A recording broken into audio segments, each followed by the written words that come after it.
Muito bem, agora faltam 8 minutos para as 3 horas da tarde. Estamos de volta com Conexão Futura, aqui pelo Futura e também pela internet no nosso site futura.org.br.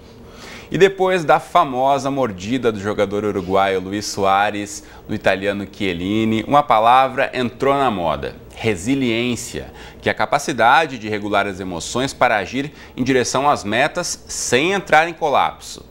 Mas a resiliência vai muito além do futebol e está em alta porque muitos empresários e funcionários, de tão estressados, precisam se ausentar também do trabalho. Nos dias de hoje, o estresse é inevitável, por isso é tão importante lidar com ele sem surtar. É viver o estresse planejando como seguir adiante mesmo com a dificuldade. Bom, e é sobre resiliência que a gente conversa agora com a psicóloga Priscila Tenenbaum. Priscila, bem-vinda à Conexão Futura. Tudo bem com você? Dia. Tudo Boa bom? Tarde, obrigada. Tudo bom? Tudo bem. Bom, eu falo aqui desse conceito de resiliência. Explica para quem está em casa no que se baseia esse conceito inicialmente. É um conceito que vem da física e fala da resiliência de um corpo físico. Então eu trouxe aqui um elástico para explicar um pouquinho mais isso, né? Então o elástico é um corpo que tem uma certa resiliência. Quando ele sofre pressão, ele retoma a forma anterior dele, assim como uma esponja, por exemplo. Quando a gente aperta, ela volta ao estado normal. E aí a resiliência emocional, ela também vem desse conceito, onde a gente é capaz de se regular emocionalmente e retornar às atividades, retornar ao funcionamento normal mesmo depois da crise. Bom, a gente pensando agora na Copa do Mundo, né? A gente acompanhou vários momentos aí que os jogadores são treinados por muitos meses e tem a questão técnica posta à prova, tem a questão emocional. A gente pode pensar tanto na mordida do Luis Soares, como eu falei no comecinho, como agora no último jogo do Brasil contra o Chile, os jogadores chorando muito antes da cobrança dos pênaltis, depois também na comemoração. E no primeiro gol da Copa do Mundo, que foi o jogador Marcelo do Brasil fazendo o primeiro gol da Copa, um gol contra a favor da Croácia. De que forma esses exemplos do futebol, você pode fazer uma relação de que isso são alguns exemplos que a gente pode tomar como resiliência? Sim. Vamos começar do início, né? O primeiro gol da Copa. Como ele foi capaz de regular as emoções dele, se manter jogando, jogou muito bem depois desse gol contra. E a equipe toda conseguiu aceitar essa falha, né? Algumas pessoas dizendo, esse gol aconteceria mesmo se ele não estivesse ali. Isso acontece. Todo mundo aceitou e apoiou para que isso passasse. E a resiliência é a ideia também de que tudo passa, né? Então passaram-se 2 semanas e ninguém mais fala tanto desse erro cometido. Como você falou sobre o choro, uma outra questão importante ressaltar em relação à resiliência, que a gente pode sofrer sim. A ideia antiga de que a resiliência era aguentar a pressão sem quebrar, não é mais utilizada. A ideia agora é de que a gente pode sofrer e a gente precisa aceitar a emoção e regular ela para continuar funcionando apesar da emoção. E é claro que não só os jogadores, mas todos os brasileiros ficaram tensos nesse último jogo, né? Com certeza, levado ali até o finalzinho com os pênaltis para saber se a gente ia passar para a próxima fase da Copa do Mundo. E aí os jogadores puderam respirar, regular as suas sensações físicas, seus pensamentos, e o pensamento tem um poder muito importante na regulação emocional e na resiliência emocional. Porque se o jogador está diante ali daquele pênalti, com todo aquele peso de um país inteiro em cima dele, de que ele tem que fazer, cobrar bem aquele pênalti para poder ganhar e continuar na Copa do Mundo, né? E aí, ou seja, se ele fica pensando, eu não vou conseguir, tá tudo em cima de mim, com toda essa pressão, ele vai se distrair e não vai conseguir. Ele precisa estar calmo para focar e fazer o que ele tem que fazer.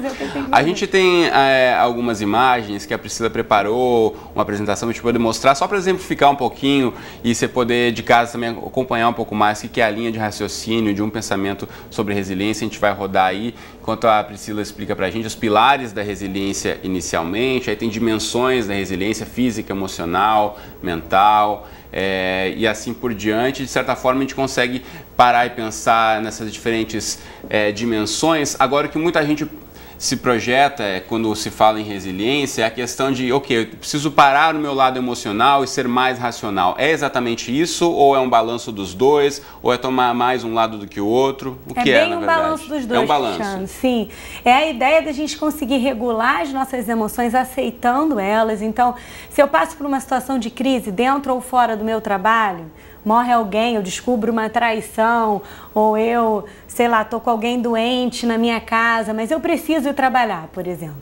Eu posso trabalhar mesmo triste, né? Ou seja, eu posso respirar, eu posso focar no que eu preciso fazer, sair do meu sofá e ir em direção à minha meta, porque a vida vai continuar, apesar daquele sofrimento, não é? Então, por exemplo, eu tenho uma apresentação para fazer para um público que eu nunca fiz, né?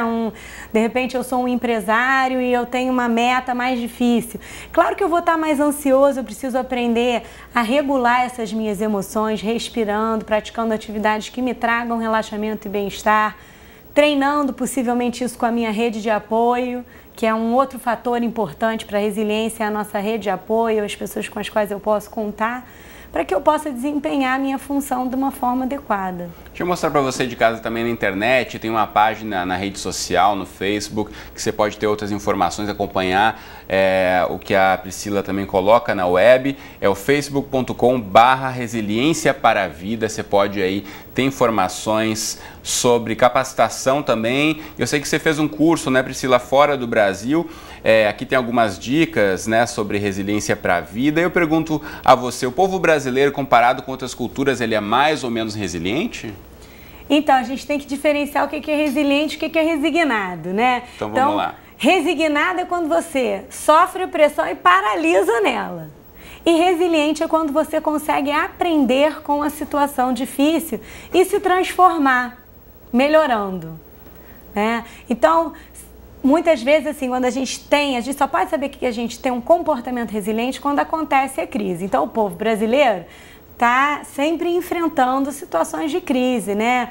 Situações de dificuldade financeira, no trabalho, numa comunidade, por exemplo, problemas relacionados a assaltos, a drogas, enfim. Essas situações são situações de crise que podem levar a pessoa a ter um comportamento mais resiliente. Agora eu pergunto para você, se a pessoa reconhece que ela não consegue passar por um problema de uma forma muito fácil, existe esse período do luto, né, que é importante vivenciar um momento ruim, passar por ele, mas seguir adiante, mas se a pessoa não tem isso já treinado, de que forma ela pode se programar? É possível se programar? É possível ela mudar o tipo de comportamento, ela se tornar uma pessoa mais resiliente? Sim, como uma habilidade, a resiliência pode ser treinada, né? É claro que algumas pessoas têm um talento maior para uma música e vai treinar e vai ser um bom músico, para o futebol e vai treinar e vai ser um bom jogador, da mesma forma para a resiliência, né? Você não vai ser a pessoa mais resiliente do mundo se você não tem aquela sementinha já inata. Que dicas então para o dia a dia a gente pode levar? Primeiro, um pensamento otimista, né? É compreender que as coisas não são para sempre, ou seja, elas passam. Compreender que as coisas não são só com você, que elas estão acontecendo com todas as pessoas. E compreender que as coisas não são universais, né? Elas acontecem numa periodicidade e que as coisas vão passar. Então, o pensamento otimista é você estar treinando assim, teve uma situação de crise, não perdi meu emprego, o que eu posso fazer nessa situação? Tem alguma coisa boa que eu posso tirar disso? Será que eu já estava cansado daquele emprego e não tinha coragem de sair? Será que eu preciso dar uma reviravolta na minha carreira e só assim eu posso fazer isso? Me mudei, estou num outro estado. O que eu posso fazer para tirar um proveito dessa situação que é uma situação de crise? Então acho que na prática é tentar olhar um pouco aquele copo que está meio vazio, olhar ele um pouco meio cheio, na verdade. Mas de uma forma realista, Realista Cristiano, também, sim. Sem se iludir, né? Sem se iludir. Muito e contar com a rede de apoio. Pensar assim, quem é aquele meu amigo que que pode estar comigo nos meus momentos de crise, quem pode me ajudar. Ter amigos é muito importante. Ou pensando aí no time de futebol, que por exemplo a seleção brasileira que ajudou o Marcelo ali naquela hora na primeira partida, contar com os jogadores que estão ao seu lado. Infelizmente o nosso tempo aqui já acabou, mas então agradeço muito a presença da Priscila no nosso estúdio. Obrigado, Priscila. Obrigada a você. Isso aí. Bom, na próxima entrada do Conexão a gente fala sobre automedicação. Pois é, dizem por aí que de louco e médico todo mundo tem um pouco. Por isso, muita gente não resiste à tentação de tomar por conta aquele remedinho ou mesmo receitar para os amigos um remédio que a vizinha tomou, por exemplo, quando caiu de cama por uma gripe. Pois é, você é desse tipo que toma remédio por conta ou receita remédio para os amigos? Então não perca a discussão, compartilhe sua história com a gente mandando recados para o Facebook, para o Twitter ou para o nosso telefone 0 operadora 21 3523 4098. Voltaremos daqui a pouco, logo depois do programa Nota 10. Eu estou aqui à sua espera. Até já!